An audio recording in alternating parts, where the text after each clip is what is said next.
వర్షాలు పడాలంటే యజ్ఞం చెయ్యాలి. అది నువ్వే చెయ్యాలి. తప్పకుండా. వెళ్ళు. నరసింహ, అమ్మా. ఈ బట్టలు కట్టుకునిరా.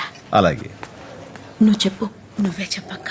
నువ్వే చెప్పమ్మా. అమ్మా, ఆ, పెళ్లి కాని వాళ్ళు యజ్ఞం చేయకూడదు అంటారు కదా, మరి నేనెలా చేయగలను?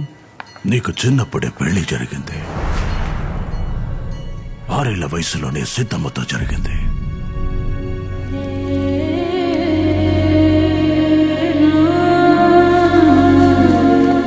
నీ చిన్నప్పుడు కూడా సీమకి ఇలాంటి కరువే వచ్చింది. జాతకరీత్యా నువ్వే యజ్ఞం చెయ్యాలన్నారు.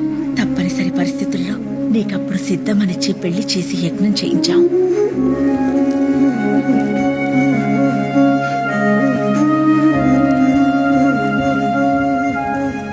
యజ్ఞం కోసం పెళ్ళైతే చేశాం, కానీ మీ జాతకాలు చూస్తే నీకు దోషం ఉంది.